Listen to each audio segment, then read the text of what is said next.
जय शिवराय सर्वांना. तर आपला जो इनसेमचा फर्स्ट पेपर आहे मी त्याचं ना अपलोड करून दिलेले दोन्ही व्हिडिओ आणि टेलिग्रामवरती पण भरपूर नोट्स अपलोड झालेल्या आहे सब्जेक्टच्या आणि भरपूर मुलं जॉईन पण होत आहे. तर ना तुम्हाला लवकरात लवकर टेलिग्रामचा म्हणजे लिंक टाकलेली मी खाली डिस्क्रिप्शनमध्ये, तर लवकरात लवकर टेलिग्राम चॅनलला जॉईन करून घ्या. आणि आता आपण काय बघणार, वेब टेक्नॉलॉजीचं युनिट 1. यानंतर लवकरात लवकर तुम्हाला ह्यावेळेस थोडं लेट झालं व्हिडिओ टाकण्यासाठी, त्याबद्दल खूप खूप सॉरी. पण ना इथून पुढं लवकरात लवकर तुमचं सगळं कंटेंट मी इनसेमच्या आधी कव्हर करण्याचं ट्राय करेन. आज आपलं जे आहे वेब टेक्नॉलॉजीचं युनिट 1 युनिट 2 लवकरात लवकर पडून जाईल. त्यानंतर मग मी एक आपला इलेक्टिव्ह सब्जेक्ट घेऊन AI चा पण कंप्लीट करणार आहे. ठीक आहे. आणि या सगळ्या नोट्स टेलिग्राम चॅनलवरती अपलोड आहे एकदम चांगल्या हँडरायटिंगमध्ये. मागच्या वेळेस काय झालं की काही नोट्स अपलोड नव्हत्या झाल्या, मी शिकवलं नव्हतं त्यामुळं. पण ह्यावेळेस ना सगळ्या नोट्स तुम्हाला एकदम वेळेवरती भेटतील, तर नक्की टेलिग्राम चॅनलला जॉईन करा. आता आपण काय बघणार आहे, वेब टेक्नॉलॉजीचं WWW वर्सेस इंटरनेट. आता हा आपला फर्स्ट क्वेश्चन आहे. मग WWW वर्सेस इंटरनेट म्हणजे काय? आता इंटरनेट बघणार आपण पहिले. इंटरनेटमध्ये काय येणार आहे, the internet is a global network of interconnected computers. म्हणजे इंटरनेट काय असते, ग्लोबल नेटवर्क आहे ना. आता समजा आपल्या रूममध्ये 2-4 कम्प्युटर्स आहे, सगळे एकमेकांना कशा ना कशा थ्रू तरी कनेक्टेड असतात नेटवर्कद्वारे का. मग आपण काय म्हणतो की इंटरनेट काय तसल्या ग्लोबल नेटवर्क कशामुळं बनतं, ते इंटरकनेक्टेड कम्प्युटर्समुळे एक नेटवर्क बनतं, त्यालाच आपण इंटरनेट म्हणतो. कळलं? यानंतर काय, it is a physical infrastructure, म्हणजे केबल्स राउटर्स सर्व्हरद्वारे आपण त्याला जोडण्याचं काम करतो, म्हणजे एक physical infrastructure. It supports many services like, कोणत्या कोणत्या सर्व्हिसेसला सपोर्ट करतं आहे, ईमेलला सपोर्ट करतं, फाईल ट्रान्सफरला, वेब ब्राउझिंग, व्हिडिओ कॉन्फरन्सिंग या गोष्टींना ते सपोर्ट करतं. यानंतर वर्ल्ड वाईड वेब काय, WWW is a service running on the internet. It consists of web pages and websites. It uses HTTPS protocol. म्हणजे काय, WWW काय एक सर्व्हिस आहे इंटरनेटवरती चालणारी, त्याला आपण काय म्हणतो वर्ल्ड वाईड वेब. ती काय, त्याच्यामध्ये वेब पेज असतात, वेबसाईट्स असतात, हे सगळं मिळून काय बनतं, वर्ल्ड वाईड वेब बनतं. आणि ते HTTPS हायपरटेक्स्ट ट्रान्सफर प्रोटोकॉलद्वारे आपण त्याला कम्युनिकेट करू शकतो. It uses access using web browsers like Chrome, Edge. आपण याला कसं ॲक्सेस करू शकतोय, वेब ब्राउझर लाईक क्रोम, एजच्याद्वारे आपण ॲक्सेस करू शकतोय वर्ल्ड वाईड वेबला. Difference between internet and WWW. आता याच्यामध्ये डिफरन्स काय दोन्हीमध्ये ते बघणार आहे. इंटरनेट आणि WWW मध्ये इंटरनेटला आपण काय म्हणतो, networks of networks, network of networks, म्हणजे सगळ्या नेटवर्क्सचं एक नेटवर्क बनतं, त्याला म्हणायचं इंटरनेट. आणि WWW काय आहे, कलेक्शन ऑफ वेब पेजेस. इंटरनेटमध्ये इन्फ्रास्ट्रक्चर असतं आणि WWW काय एक सर्व्हिसेस आहे ऑन इंटरनेट. जसं की आपण एखादं पेज, वेब पेज ॲक्सेस करू शकतोय, या सगळ्या सर्व्हिसेस भेटतं आपल्याला, क्रोम असन, गुगल असन, ब्राउझर्सद्वारे. तर ते WWW मध्ये येतं. आणि इंटरनेटमध्ये काय असतं, फिजिकल इन्फ्रास्ट्रक्चर असतं. आता हे काय, सपोर्ट्स मेनी सर्व्हिसेस, हे ओनली वेब सर्व्हिसेस. WWW काय वर्ल्ड वाईड वेब आहे, नावातूनच कळतं की फक्त वेब सर्व्हिसेसला सपोर्ट करतं आणि मेनी सर्व्हिसेसला सपोर्ट करतं. हे ओल्डर आहे, इंटरनेट कधी आलं तर 1960s मध्ये, आणि हे WWW जे आहे ते 1989 मध्ये आलेलं आहे. HTML heading tags with syntax काय, HTML provides 6 heading tags from H1 to H6. आपल्याला किती प्रोव्हाइड करतं ते टॅग्स, 6 हेडिंग टॅग्स प्रोव्हाइड करतं. आणि त्याचं सिंटॅक्स काय, H1 हेडिंग 1. आता बघा, HTML हेडिंग टॅग्स बघायचे आहे ना आपल्याला, तर HTML मध्ये 6 हेडिंग टॅग्स असतात, H1, H2, H3, H4, H5, H6. जे H1, आता त्याचं सिंटॅक्स कसं राहतं, तुम्ही H1 हेडिंग टॅग ओपन केला, नंतर त्यामध्ये हेडिंग लिहिली आणि हेडिंग टॅग क्लोज केला, वापस H2 ओपन केला, हेडिंग लिहिली आणि H2 क्लोज केला, तर तुमचं प्रिंट काय होणार आहे, हेडिंग 1, हेडिंग 2, हे जे नाव आहे हे प्रिंट होतील. हे फक्त सिंटॅक्स आहे, यामध्ये जे असतं ते प्रिंट होतं. आता एक्सप्लेनेशन बघा, H1 काय लार्जेस्ट हेडिंग आहे, H6 काय स्मॉलेस्ट हेडिंग आहे. कळलं? H1 काय एक लार्जेस्ट हेडिंग आणि H6 काय smallest heading. Use to structure web content. आता वेब कंटेंट म्हणजे तुम्ही एखादा विकिपीडिया वगैरे बघू शकता. सगळ्यात मोठी जी हेडिंग असते सगळ्यात जास्त साईजची ती H1 मध्ये लिहितो आपण. मग जे छोटे छोटे राहतात आपले जे पॅरेग्राफ वगैरे ते H3 H4 मध्ये लिहितो. जी काय म्हणतो आपण सेकंड हेडिंग असते ती H2 मध्ये लिहिली जाते असं. आणि इम्पॉर्टंट SEO अँड रीडेबिलिटीसाठी इम्पॉर्टंट असतं. आणि नंतर काय युजली ओनली 1 H1 पर वेब पेज. आपण काय करतो की एकच मेन हेडिंग देतो ना पर वेब पेजला, मग ते एकच H1 असतं. H2 H3 आपले किती पण असू शकतात. आणि पॅरेग्राफ आपण शक्यतो H3 H4 H5 मध्येच लिहितो. H6 पर्यंत तर आपण शक्यतो जात नाही, पण आपल्या एक बेटरमेंटसाठी त्यांनी काय दिलंय H6 हेडिंग पण आपल्याला अवेलेबल करून दिली. कळलं? आता यानंतर आपला नेक्स्ट क्वेश्चन काय, write HTML code for GATE examination registration page. Web page should have elements such as text box, password, field, check box, radio button. हे सगळं बेसिकली अवेलेबल पाहिजे. सबमिट बटन पाहिजे, रिसेट बटन पाहिजे, सगळं. आता HTMLचा code कसा चालू होतो हा बघा. HTMLचा कोड लिहायचा आपल्याला यामध्ये.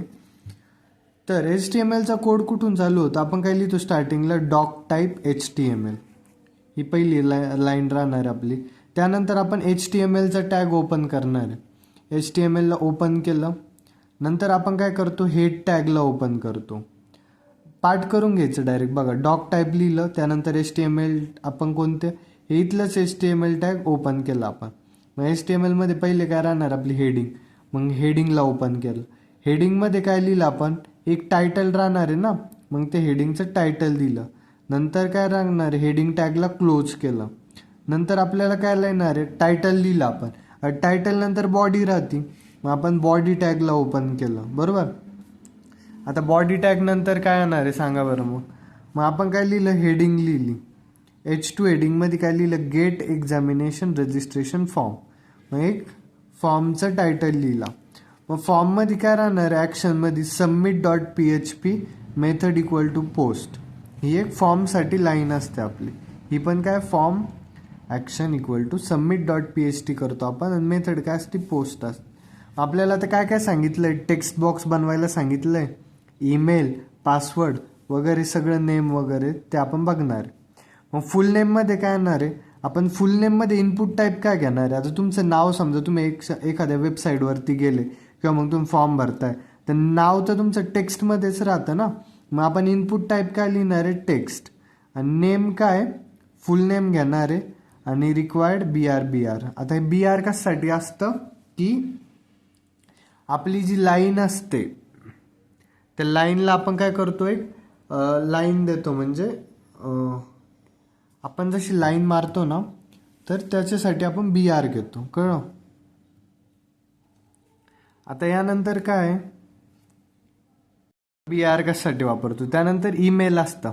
आता ईमेलमध्ये काय करणार आपण इनपुट टाईप टेक्स्टच घेणार. ईमेल पण आपण टेक्स्टमध्येच घेतो आणि नेम हे फुल नेम असन. बरोबर. त्यानंतर पासवर्ड फील्डमध्ये काय राहणार आपलं की पासवर्ड इनपुट टाईप तर आपण पासवर्ड घेणार आहे. आता पासवर्डमध्ये असे डॉट डॉट डॉट डॉट येतात ना जे की पुढच्याला दिसत नाही समोरच्याला. नेममध्ये आपण पासवर्ड घेतलं. इथं आपण नेममध्ये ईमेल पण लिहू शकतो. इथं ईमेल येईल. हे फुल नेम कट करा आणि इथं ईमेल घ्या. हां.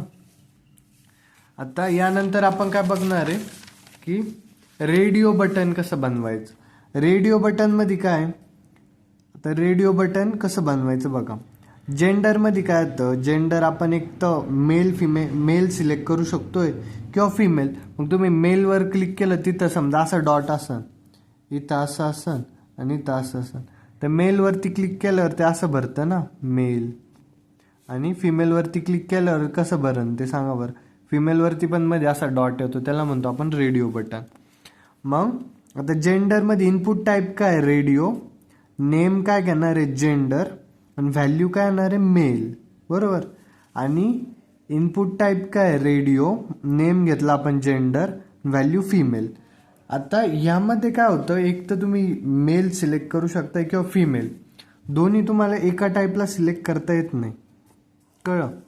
यानंतर आपला काय ब्रांचमध्ये काय घेऊ शकतो आपण, आता सिलेक्ट नेम ब्रांच. आता तुम्ही ब्रांच कोणती कोणती आहे, कम्प्युटर इंजिनिअरिंग सिलेक्ट करू शकताय किंवा मग IT सिलेक्ट करू शकताय, ENTC सिलेक्ट करू शकताय, मेकॅनिकल सिलेक्ट करू शकताय, कळलं. आणि त्यानंतर आपल्याला जर का चेक बॉक्सेस बनवायचे असतात तर चेक बॉक्सेस कसे बनवणार, इनपुट टाईप. म्हणजे आपण आता बघा चेक बॉक्सेस म्हणजे कसं असतं की 1 2 3 4 ऑप्शन आहे तुमच्याकडं आणि चारीमधलं तुम्हाला एक टिक करायचं आहे. मग तुम्ही असं टिक केलं समजा सब्जेक्ट जो पण असेल तुमचा, इथं DSA सब्जेक्ट आहे, इथं काय वेब टेक्नॉलॉजी आहे, इथं काय AI आहे. मग असे सब्जेक्ट आहे तुमच्याकडं. मग तुम्हाला समजा AI सिलेक्ट करायचं आहे, तुम्ही असं टिक करता ना, त्याला म्हणतो आपण चेक बॉक्सेस. मग हे चेक बॉक्सेस जर का आपल्याला असं बनवायचं असेल HTML मध्ये तर कसं बनवतो आपण, इनपुट टाईप चेक बॉक्स करणार, नेम देणार subject1 आणि डेटा स्ट्रक्चर. इनपुट टाईप काय आपलं चेक बॉक्स, नेम काय राहणार subject2 कोणता आपला अल्गोरिदम, नंतर subject3 ऑपरेटिंग सिस्टम, कळलं. असं तुम्ही बनवू शकताय. यानंतर आता काय आपलं की सबमिट अँड रिसेट बटन काय असतं सांगा बरं. इनपुट टाईप सबमिट केला आणि व्हॅल्यू सबमिट केली, इनपुट टाईप रिसेट केला, व्हॅल्यू रिसेट केली, नंतर फॉर्म क्लोज केला, बॉडी क्लोज केली, HTML क्लोज केला, कळलं. सोपं होतं ना.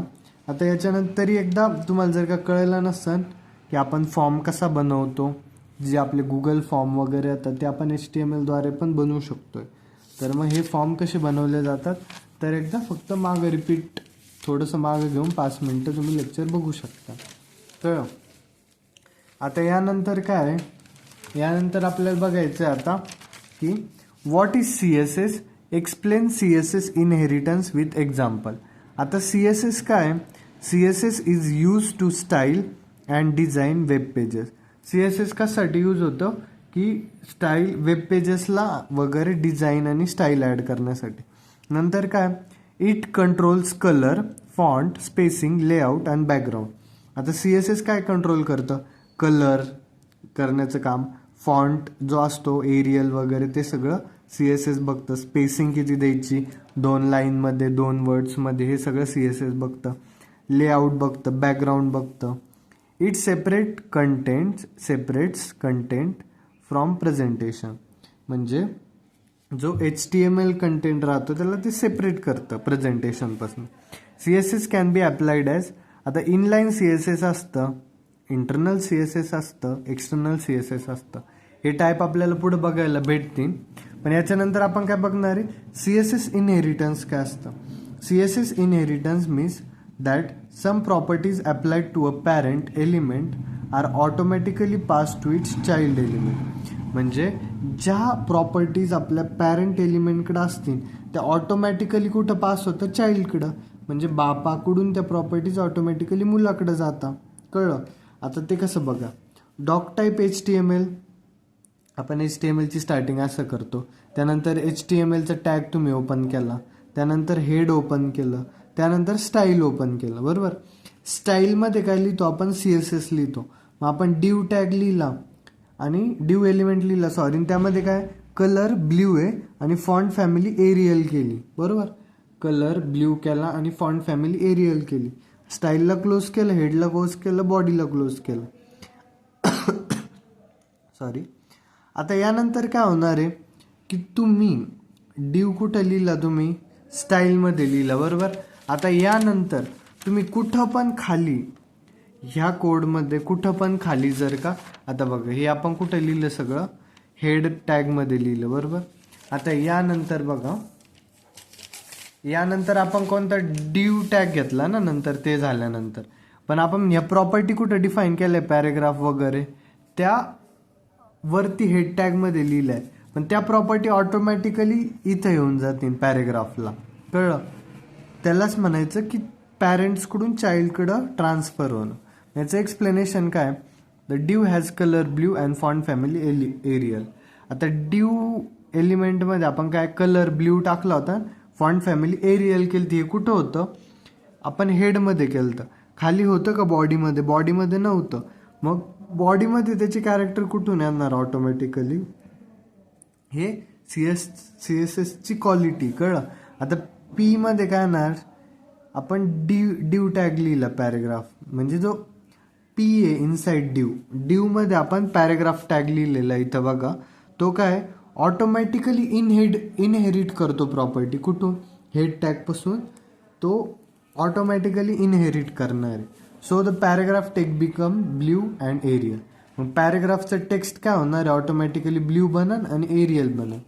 कॉमन इनहेरिटेड काय काय इनहेरिट करू शकतो आपण, कलर करू शकतोय, फॉन्ट फॅमिली करू शकतोय, फॉन्ट साईज आणि टेक्स्ट अलाइन. आणि नॉन इनहेरिटेड प्रॉपर्टीज काय नाही करू शकत आपण, मार्जिन नाही, पॅडिंग नाही आणि बॉर्डर वगैरे हे इनहेरिट करता येत नाही. पण colour, font family, font size आणि टेक्स्ट अलाइन सगळं आपण इनहेरिट करू शकतोय. कळलं. यानंतर काय, डिफरन्शिएट HTML वर्सेस HTML5. आता HTML काय एक ओल्डर व्हर्जन होतं आणि HTML5 नवीन आलंय, मग लेटेस्ट व्हर्जन. आणि HTML काय लिमिटेड मल्टीमीडिया सपोर्ट असतो HTML ला. आणि HTML5 मध्ये काय ऑडिओ, व्हिडिओ हे सगळं सपोर्ट करतं HTML5. युजेस काय, हे डिव टॅग वापरतं स्ट्रक्चरसाठी आणि हे semantic tags like header, footer वगैरे हे सगळं आपल्याला HTML5 मध्ये बघायला भेटतं. आता रिक्वायर याला प्लगिन्स वगैरे लागतं, याला प्लगिन्स लागत नाही. आणि जे HTML आहे त्याच्याकडे लोकल स्टोरेज पण अवेलेबल नव्हतं पहिले, पण आता जे नवीन HTML5 आलेलं आहे त्याच्यापाशी लोकल स्टोरेज सगळं अवेलेबल. कळलं. वापस एकदा दाखवून दे तुम्ही, वापस एकदा आपण बघून घ्यायचंय. यानंतर आपण काय बघणार आता की HTML कोड लिहायचा आहे आपल्याला with example to explain internal and external CSS. आता इंटरनल आणि एक्सटर्नल CSS काय असतं ते बघायचं आहे आपल्याला. मग इंटरनल CSS काय असतं, CSS is return inside the style tag. आता बघा तुम्ही काय केलं, HTMLचा कोड लिहिला, त्या कोडमध्येच आपण काय केलं, स्टाईल टॅग लिहिलं एकाच कोडमध्ये. आता बघा हा एक HTMLचा कोड आहे सगळा, त्यामध्ये जो स्टाईल टॅग आहे, हा स्टाईल टॅग इथून सुरू होतो आणि इथं संपतो. त्या स्टाईल टॅगमध्ये आपण जितकं पण लिहितो ते सगळं काय असतं, CSS असतं, बरोबर. तर मग एकाच कोडमध्ये आपण CSS पण लिहिलंय, मग हे काय झालं, इंटरनल CSS. कळलं. CSS is written inside the style tag. The style tag is placed inside the head section. आणि स्टाईल टॅगला कुठं टाकतो आपण बघा, हेड इथून सुरू झालंय, आणि हेड कुठं संपलंय, इथं, बरोबर. आणि हेडच्या टॅगच्या मध्ये आपल्याला काय टॅग दिसतोय, स्टाईल टॅग. कळलं. मग इट इज यूज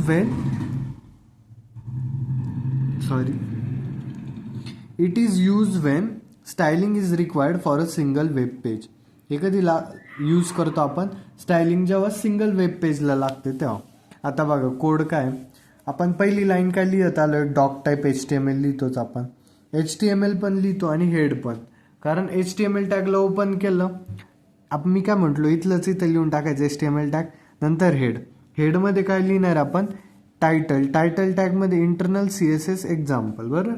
त्याच्यानंतर स्टाईल टॅगमध्ये आपण CSS लिहिली आपली, की H1 मध्ये काय कलर ब्ल्यू केला, पॅरेग्राफसाठी फॉन्ट साईज 18px केली, कलर ग्रीन केला, बरोबर. मग स्टाईल टॅग क्लोज केला इथं. त्याच्यानंतर हेड टॅग इथं ओपन झालता, हेड टॅग इथं क्लोज केला. आता बॉडी टॅग आपण ओपन केला, बॉडी टॅगमध्ये H1 काय वेलकम टू गेट रजिस्ट्रेशन आणि पॅरेग्राफ काय दिस पेज युजेस इंटरनल CSS. तर ज्या आपण प्रॉपर्टी स्टाईल टॅगमध्ये लिहिलाय, आता H1चा कलर काय ब्ल्यू, तुम्ही इथं H1 लिहिलंय याचा कलर काय होऊन जाणार आहे, ब्ल्यू होणार. आणि पॅरेग्राफचं काय फॉन्ट साईज आणि कलर दिलाय, मग इथं जे पॅरेग्राफ आहे बॉडीमध्ये त्याचा कलर काय होऊन जाणार आहे, ग्रीन, आणि फॉन्ट साईज 18px होऊन जाणार आहे. कळलं. मग बॉडी टॅग ओपन केला, बॉडी टॅग क्लोज केला.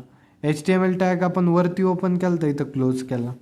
CSS is written inside style tag, it applies only to this HTML page. कळलं इथपर्यंत. आता इंटरनल CSS बघितलं आपण. आता एक्सटर्नल CSS. इंटरनल CSS मध्ये एकच फाईल असते कोडची, एक्सटर्नल CSS मध्ये 2 फाईल असतात. आता कोणत्या, CSS is written in a separate file with .css extension. काय CSS आपण वेगळ्या फाईलमध्ये लिहितो आणि त्याला एक्सटेन्शन काय देतो .css. It is link using, आता ती आपल्या मेन फाईलशी लिंक करायला लागेल ना, जिथं आपला HTMLचा कोड लिहिलेला आहे त्या कोडशी त्याला लिंक करावं लागेल. मग it is link using link tag वापरतो आपण inside head tag. It is use Wien styling multiple web pages. आता मल्टिपल वेब पेजेसला आपल्याला स्टाईल करायचं असेल तर आपण एक्सटर्नल CSS वापरतो. आता स्टेप 1 काय, पहिले आपण CSS फाईल क्रिएट करून घेणार. मग H1 मध्ये आपण काय केलं, कलर रेड केला हेडिंगसाठी आणि पॅराग्राफसाठी फॉन्ट साईज आणि कलर पर्पल करून टाकला. बरोबर, ही झाली CSS. आता तुम्ही काय करणार, एक HTML फाईल बनवली तुम्ही, त्याच्यामध्ये डॉक टाईप HTML, हे HTML इथं घेतलं, नंतर हेड टॅग लिहिला, हेड टॅगमध्ये टायटल काय एक्सटर्नल CSS. मग तुम्ही काय करणार, आता हेडमध्येच लिंक टॅग वापरणार आहे आणि ही जी फाईल आहे वरची ती तुम्हाला याच्यासोबत लिंक करायला लागणार आहे ना. तर कशी लिंक करणार आहे, तर लिंक REL लिहायचं, स्टाईल शीट लिहायचं. मग टाईप काय, टेक्स्ट CSS आणि href style.css.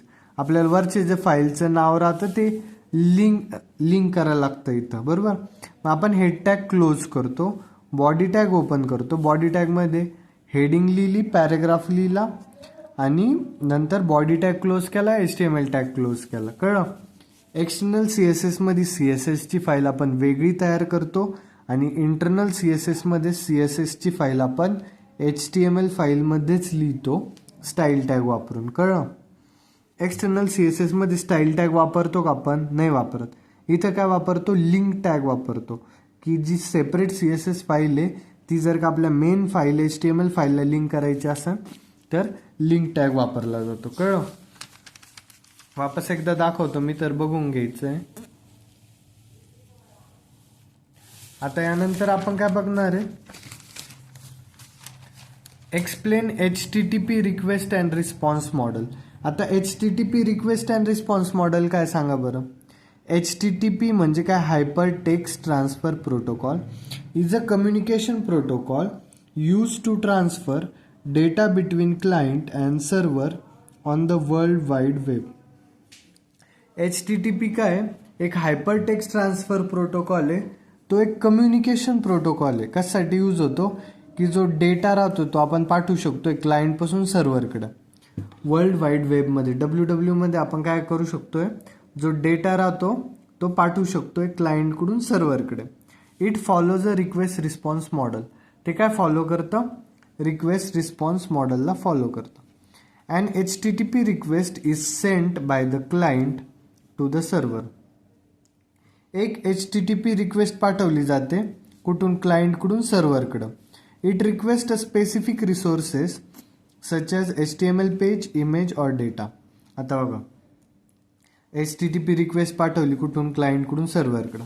मग रिक्वेस्टमध्ये काय राहणार आहे, की आम्हाला एखादं HTML पेज पाठवा किंवा आम्हाला एखादी इमेज पाठवा किंवा आम्हाला एखादा डेटा लागतोय. मग तो डेटासाठी आपण रिक्वेस्ट पाठवली. आता ती रिक्वेस्ट जनरेट होणार when a user enters a URL in the browser. आता जेव्हा तुम्ही एखादी आपल्याला इमेज जनरेट करायची, डेटा आणायचा, जेव्हा तुम्ही तो URL एंटर करशाल ब्राउझरमध्ये तर ते आपल्याला सेंड करतं आपल्याला जे पाहिजे ते. बरोबर. स्ट्रक्चर काय याचं, रिक्वेस्ट लाईन असते, रिक्वेस्ट लाईनमध्ये काय मेथड, URL आणि HTTP व्हर्जन असतं. हेडरमध्ये आपण ॲडिशनल इन्फो टाकतो, जसं की होस्ट असन, कंटेंट टाईप, ब्लँक लाईन असता आणि मेसेज बॉडी असते. बरोबर. आणि एक्झाम्पलमध्ये बघा, असं आपण रिक्वेस्ट पाठवतो की आम्हाला वेब पेज द्या किंवा मग ही www.example.com वेबसाईट वेब पेजच ओपन करून द्या शक्यतो, असंच असं ना. आता गेट रिक्वेस्ट पाठवली आपण. गेट म्हणजे काय, आपल्याला पाहिजे. index.html लिहिलं HTTPनं 1.1 www.example.com. कळलं. याद्वारे आपण रिक्वेस्ट पाठवतो. आता याच्यानंतर काय आपलं कॉमन HTTP मेथड. आता आपण जर का गेट रिक्वेस्ट पाठवली तर आपल्याला डेटा भेटेल. पोस्ट पाठवली तर काय, डेटा सर्व्हरकडे सेंड केला जाईल. त्यानंतर पुट पाठवली तर तो डेटा अपडेट केला जाईल. डिलीट पाठवली तर डेटा डिलीट रिसोर्सेस होऊन जाते. कळलं. यानंतर काय आपलं HTTP रिस्पॉन्स. HTTP रिस्पॉन्समध्ये काय राहतं, की सर्व्हरकडे जी आपली रिक्वेस्ट जाते ते सर्व्हर ती रिक्वेस्ट काय करतं, ॲनालाइज करतं आणि आपल्याला रिस्पॉन्स पाठवतं. HTTP response is sent by सर्व्हरकडून. रिस्पॉन्स कुठे येतो, क्लायंटकडे येतं. It contains the requested resources and status information. आता जे जेव्हा रिक्वेस्ट रिस्पॉन्स घेऊन येतं आहे वापस, आपण त्याला जे विचारलं आहे ते सोबत घेऊन येतं. जसं की आपण त्याला एखादं वेब पेज सांगितलं ओपन करायला, आपण काय केलं, गुगलला टाईप केलं यूट्यूब आणि यूट्यूब ओपन झालं. तर यूट्यूबचं वेब पेज कोणी पाठवलं, सेंडरनी पाठवलं ना, सर्व्हरनी पाठवलं. आपण त्याला रिक्वेस्ट केली ती का आपल्याला यूट्यूबचं वेब पेज द्या, तर ते सर्व्हरद्वारे आपल्यापर्यंत पोचलं. आता स्ट्रक्चर ऑफ HTTP रिस्पॉन्स काय, स्टेटस लाईन, HTTP व्हर्जन राहतं, स्टेटस कोड राहतो आणि मेसेज राहतो. मग हेडर्स, ब्लँक लाईन आणि मेसेज बॉडी. आता HTTP मध्ये आपल्याला असा रिस्पॉन्स भेटतो, कळलं. वाचून घ्यायचं एकदा. HTTP 1.1 200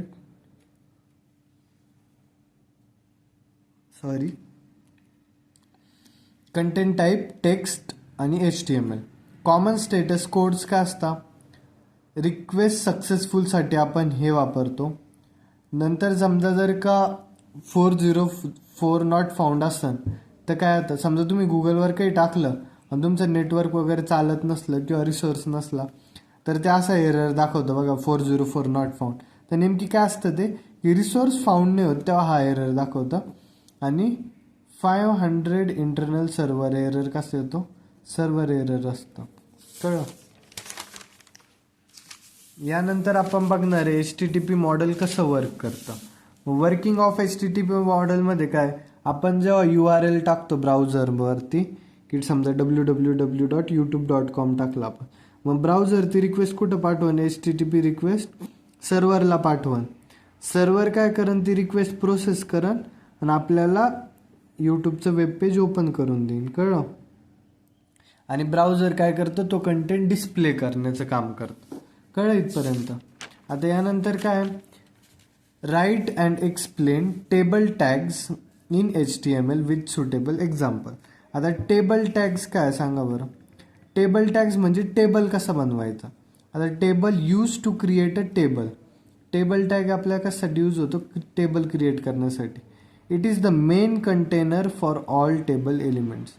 टेबल टॅग काय, एक मेन कंटेनर आहे सगळ्या टेबल एलिमेंटसाठी. त्यानंतर आपण बघणार आहे टेबल रो.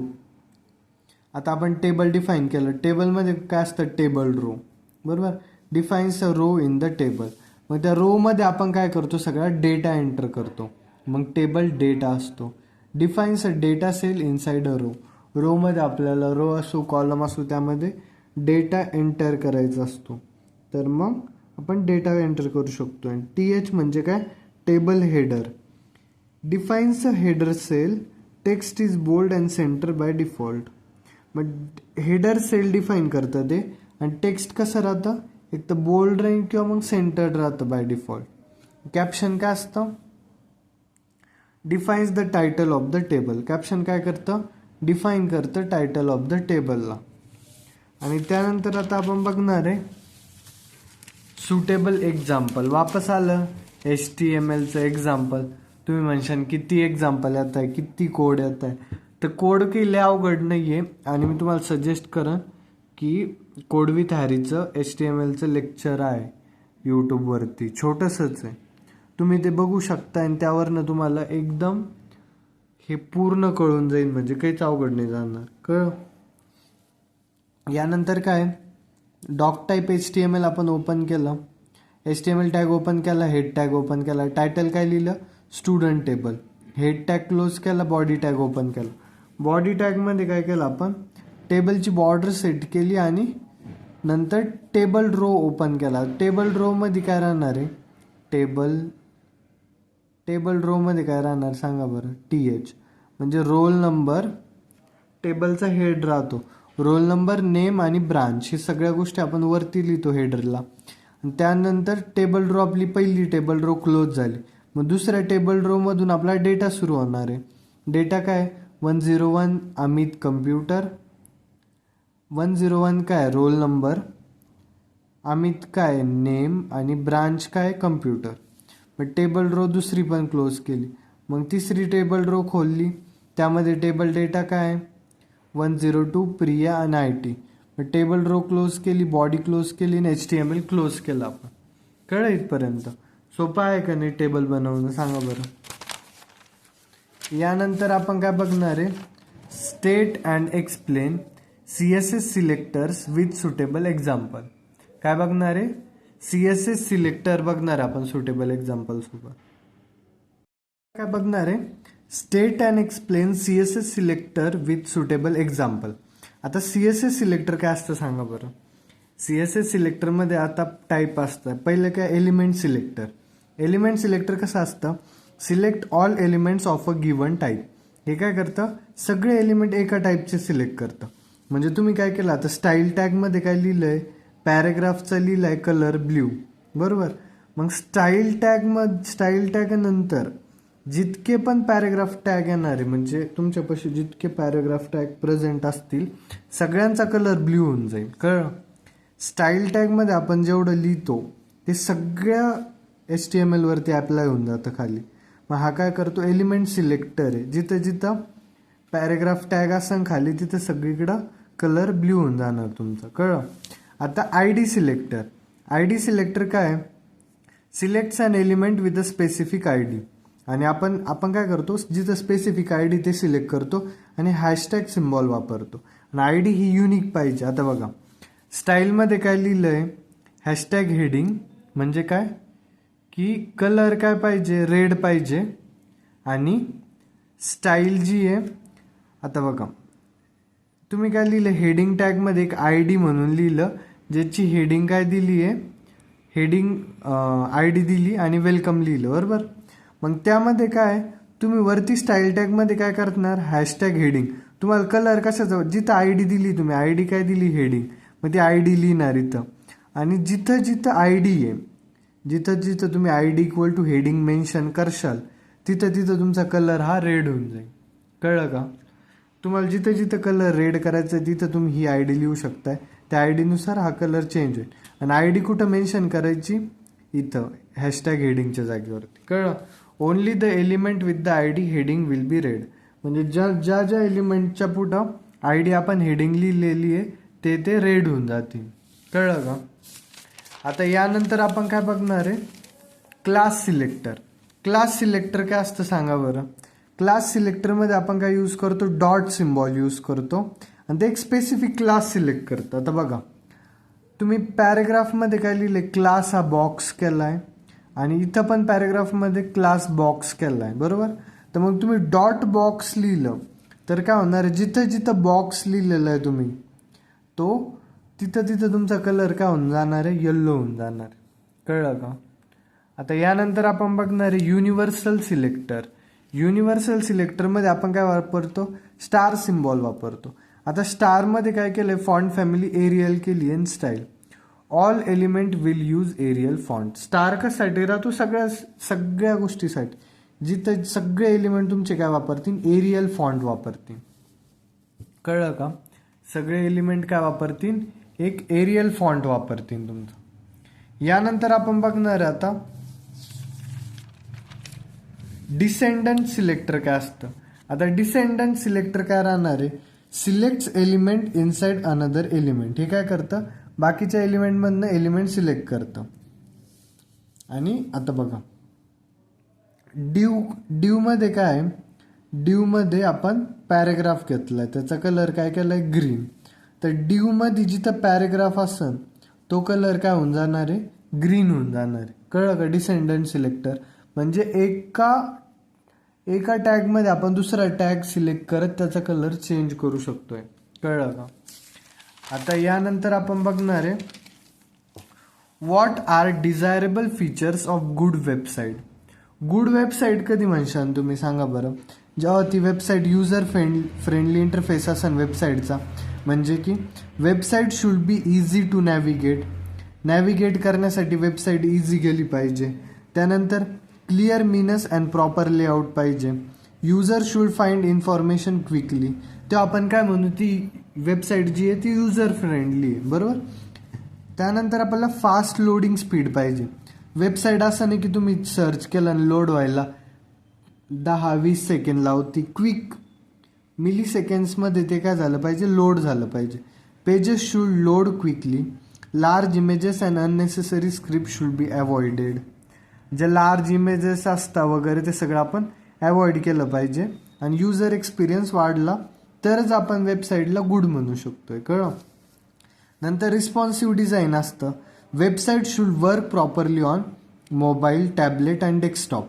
मोबाईल, टॅबलेट, डेस्कटॉपवरती वेबसाईट चांगली चालली पाहिजे. त्यानंतर layout should adjust automatically to the screen size. लेआउटनी काय केलं पाहिजे, ॲडजस्ट केलं पाहिजे ऑटोमॅटिकली स्क्रीन साईजला. त्यानंतर काय, ॲट्रॅक्टिव्ह अँड कन्सिस्टंट डिझाईन पाहिजे. काय पाहिजे, ॲट्रॅक्टिव्ह आणि डिझाईन कन्सिस्टंट पाहिजे.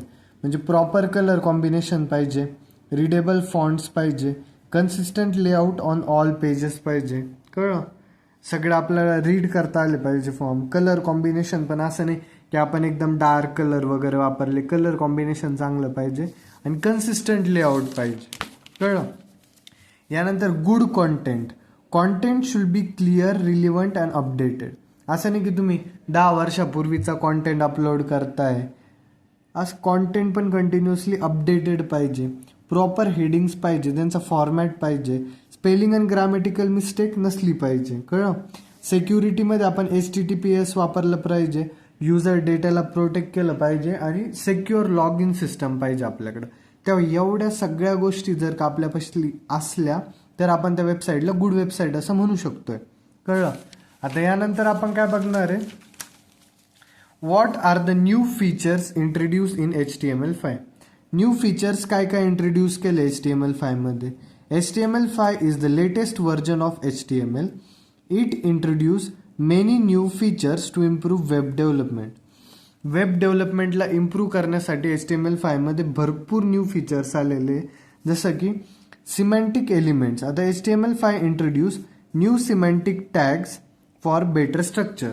न्यू सिमॅन्टिक टॅग्स आणले बेटर स्ट्रक्चरसाठी, जसं की हेडर टॅग असन, फुटर असन, सेक्शन असन, आर्टिकल असन, नॅव्हिगेशन टॅग असन. हे सगळे काय करतात, रिडेबिलिटी आणि SEO जे वेबसाईटचं असतं ते वाढवतं. SEO काय करतं माहिती का, SEO म्हणजे बेसिकली काय, वेबसाईट रँकिंगसाठी मदत करतं. आता तुमच्या वेबसाईट जेव्हा तुम्ही समजा एखादी वेबसाईट बनवली आणि ती पब्लिश केली तर काय होतं, अरे दुसऱ्या कोणी जर का तुमची वेबसाईट सर्च केली तर तुमची वेबसाईट 1 नंबरला दिसायला पाहिजे. तर ती रँकिंग केव्हा येते, जेव्हा तुमचे वेबसाईट सगळे रूल्स फॉलो करते, SEOला फॉलो करते आणि एकदम प्रॉपर तुम्ही मोठ्या साईजच्या म्हणजे लार्ज इमेजेस वगैरे काही अपलोड नाही केलेल्या. आणि असा कंटेंट नको पाहिजे तुमच्या वेबसाईटमध्ये की जो यूज होत नाही तरी तो तुमच्या वेबसाईटमध्ये अवेलेबल आहे. या सगळ्यामुळे आपलं काय होतं, SEOवरती आपली वेबसाईट रँक करते, कळलं. ऑडिओ अँड व्हिडिओ सपोर्ट काय असतं, audio and video tags are introduce. हे सगळे HTML5मध्ये इंट्रोड्यूस केलेले. HTMLमध्ये होते का, नाही. जास्त मल्टीमीडिया फीचर्स नसतात HTMLमध्ये, तर HTML5मध्ये आपण ऑडिओ व्हिडिओ सगळे इंट्रोड्यूस केलेले आहे नवीन. No need for external plugins. याच्यासाठी एक्सटर्नल प्लगिन्स लाईक फ्लॅश वगैरे नसतं. एक्झाम्पल काय, आता बघा व्हिडिओ कंट्रोल जर का तुम्हाला दाखवायचं असेल तर तुम्ही व्हिडिओ कंट्रोलला सोर्समध्ये व्हिडिओला इन्क्लूड करू शकताय, कळलं, व्हिडिओ टॅगमध्ये. त्यानंतर आपण काय बघणार आहे, कॅनव्हास एलिमेंट. आता कॅनव्हास एलिमेंट काय असतं, canvas tag is use to draw graphics using JavaScript.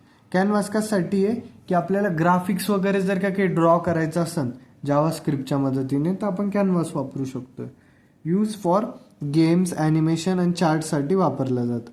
गेमसाठी, ॲनिमेशनसाठी आणि चार्टसाठी. New form input type. आता न्यू फॉर्म इनपुट टाईप काय, HTML5 introduce new input type. Email असन, डेट असन, नंबर असन, रेंज असन किंवा URL असन, हे सगळं HTML5ने इंट्रोड्यूस केलं. त्यानंतर याचं एक्झाम्पल काय, इनपुट टाईप ईमेल केला आपण. लोकल स्टोरेजमध्ये काय येणार आहे, HTML5 provides local storage and session storage use to store data in the browser without cookies. HTML5 काय प्रोव्हाइड करतं, लोकल स्टोरेज प्रोव्हाइड करतं, जे की HTMLमध्ये अवेलेबल नव्हतं आपल्याकडं लोकल स्टोरेज, ते HTML5 प्रोव्हाइड केलं आहे. आणि आपण जो डेटा असतो तो स्टोअर करू शकतोय, कळलं, ब्राउझरमध्ये. आता जिओ लोकेशन काय, allows location detection of the user. आता लोकेशन डिटेक्शन जे असतं युजरचं ते पण अलाउ करतं HTML5 मध्ये. आता आपण नेक्स्ट क्वेश्चन बघणार आहे, फीचर्स ऑफ CSS. फीचर्स काय CSS चे सांगा बरं. सेपरेट कॉन्टेंट फ्रॉम डिझाईन, कॉन्टेंटला सेपरेट करते डिझाईनपासनं. Reduces code duplication, improves website maintainability, support responsive design. हे एकदम इझी फीचर्स आहे, तुम्हाला वाचलं तरी कळत, फक्त एकदा वाचून घ्यायचे. बेटर कंट्रोल लेआउटवरती प्रोव्हाइड करतं, टाईम वाचवतं आपला. आणि कोर सिंटॅक्स काय CSSचा, आपण एक सिलेक्टर राहतं, आता ते डिसेंडंट सिलेक्टर असो किंवा मग एलिमेंट सिलेक्टर असो, जे वापरतो आपण सिलेक्टर बघितले आता. मग सिलेक्टर आणि मध्ये प्रॉपर्टी व्हॅल्यू असते, जसं की तर काय पी लिहिलं आपण सिलेक्टर म्हणून, पॅरेग्राफचा कलर ग्रीन केला आणि फॉन्ट साईज प्रॉपर्टी व्हॅल्यू टाईपमध्ये आपण लिहिलं, कळलं. तर मग इथं सिलेक्टर काय असतो, तो HTML एलिमेंट सिलेक्ट करतो. प्रॉपर्टीमध्ये आपण ॲट्रिब्यूट लिहू शकतो, जसं कलर असन, फॉन्ट साईज वगैरे, त्याला व्हॅल्यू असाइन करून आपण ते चेंज करू शकतोय, कळलं. जसं की कलर चेंज केला ग्रीन, फॉन्ट साईज वगैरे असन आपली ती चेंज केली, कळलं. यानंतर आपण काय बघणार आता की रिक्वेस्ट आणि रिस्पॉन्स मेथड. आता काय कोणत्या कोणत्या रिक्वेस्ट असतात ते बघूया पहिले. List and explain HTTP request methods use for client server communication, give minimum 3 differences among this methods. आता बघा, HTTP request methods are use by the client. आता क्लायंटला आपल्याला रिक्वेस्ट म्हणजे सर्व्हरला रिक्वेस्ट करायचं. क्लायंट काय करतोय, सर्व्हरला रिक्वेस्ट करतोय मला ही वेब पेज द्या म्हणून, किंवा ही इमेज लोड करून द्या. तर काय करणार आहे, क्लायंट एक रिक्वेस्ट पाठवणार आहे सर्व्हरला. मग त्या रिक्वेस्ट कशाद्वारे जाते, गेटद्वारे, पोस्टद्वारे, यांच्याद्वारे ती रिक्वेस्ट सर्व्हरपर्यंत पोहोचते, बरोबर. मग पहिली मेथड काय, गेट. आता use to retrieve data from the server. तुम्हाला जर का सर्व्हरकडनं जर का काही डेटा पाहिजे असेल तर तुम्ही गेट मेथड वापरता. Data is sent in the URL. Data कुठं पाठवतो आपण, URL मध्ये. आणि mostly use for fetching web pages. आता वेब पेजेस वगैरे आपल्याला फेच करायचं असलं त्यासाठी मोस्टली यूज होतं. याचं एक्झाम्पल काय, गेट index.html HTTP 1.1, कळ. असं आपण गेट मेथड मेसेज पाठवतो म्हणजे. आणि पोस्टमध्ये काय, आता पोस्टमध्ये use to send data to the server. Data is sent in the request body. Data कुठं सेंड केला जातो, रिक्वेस्ट बॉडीमध्ये. आणि कॉमनली आपल्याला जर का आपण इथं काय करत होतो, गेटमध्ये सर्व्हरकडून डेटा घेत होतो, म्हणजे वेब पेजेस वगैरे फेच करत होतो. आणि हे पोस्ट काय करतं, डेटा सेंड करण्यासाठी यूज होतं, कळलं. आता पोस्ट लॉग इन HTTP म्हणजे तुम्ही फॉर्म बनवता, गुगल फॉर्म वगैरे, त्यांना जर का सबमिट करायचं आहे, तुम्ही एक डेटा पाठवताय ना, तर मग ते पोस्ट त्यासाठी यूज होतं. पोस्ट लॉग इन HTTP 1.1, कळलं. आता यानंतर आपण काय बघणार आहे की पुट कशासाठी यूज होतं. पुट यूज होतं use to update existing resource on the server. जर का सर्व्हरवरती एक्झिस्टिंग रिसोर्स काही पडलेलं आहे आणि तुम्हाला ते अपडेट करायचं आहे, त्यासाठी पुट वापरतो आपण. Replace the resource with new data. जो आपला डेटा आहे म्हणजे ओल्ड डेटा, त्याला आपण रिप्लेस करू शकतो न्यू डेटासोबत. नंतर काय, डिलीट वापरतो आपण. डिलीट कशासाठी वापरतो, use to delete a resource from the server. सर्व्हरवरनं रिसोर्स डिलीट करण्यासाठी. हेड वापरतो आपण, similar to get but returns only headers. Head कशासाठी वापरतो, आपल्याला फक्त हेड पाहिजे असं हेडर्समधली इन्फॉर्मेशन, तर आपण त्यासाठी हेड वापरतो. डिफरन्सेस काय बिटवीन गेट अँड पोस्ट सांगा बरं. गेट कशासाठी वापरतो आपण, डेटा रिट्राईव्ह करण्यासाठी. आणि पोस्ट डेटा सेंड करण्यासाठी. डेटा आपण URL मध्ये पाठवतो, डेटा हा बॉडीमध्ये पाठवतो. याची लिमिटेड डेटा साईज असते आणि इथं large data can be send. पोस्टमध्ये आपण डेटा जास्त पाठवू शकतो. लेस सेक्युअर असतं गेट, आणि हे पोस्ट मोर सेक्युअर राहतं गेट परता. आणि कॅन बी बुकमार्क. गेटला आपण बुकमार्क करू शकतोय, पोस्टला आपण बुकमार्क नाही करू शकत. तर इथं आपला युनिट 1 वेब टेक्नॉलॉजीचं संपलेलं आहे. तुम्हाला कसा वाटला ते नक्की कमेंटमध्ये सांगा. आपण लवकरात लवकर युनिट 2 पण घेऊन येणार आहे वेब टेक्नॉलॉजीचा. आणि आता वेब टेक्नॉलॉजी युनिट 1 तर संपला, युनिट 2 पण आपण लवकरात लवकर घेऊन येऊ. नक्की लाईक करा, शेअर करा या व्हिडिओजला. जितके जास्त लाईक जातील आपण तितक्या लवकर आणण्याचा प्रयत्न करणार आहे. आणि वापस एकदा की या सगळ्या छान छान नोट्स तुम्हाला भेटणार आहे. याची लिंक मी डिस्क्रिप्शनमध्ये देतोय. तर टेलिग्राम चॅनलची लिंक पण तुम्हाला भेटेल, तर तुम्ही नोट्सला ॲक्सेस करू शकताय. आणि लवकरात लवकर टेलिग्राम चॅनलला जॉईन करा, म्हणजे तुमच्या एक्झामसाठी तुम्हाला फायदेशीर राहील. आणि शक्यतो मी जेवढे एनसेमचे पेपर होते आपल्यापाशी अवेलेबल 3-4 ते सगळे कव्हर केलेले यामध्ये. त्यामुळं तुम्ही इतकं जरी करून गेले एक्झामला तरी तुम्हाला 25 आउट ऑफ मार्क्स मिळतील, 25 किंवा 25च्या वरती. तरी तुम्ही सगळ्यांनी टेलिग्राम चॅनलला जॉईन करा. थँक्यू.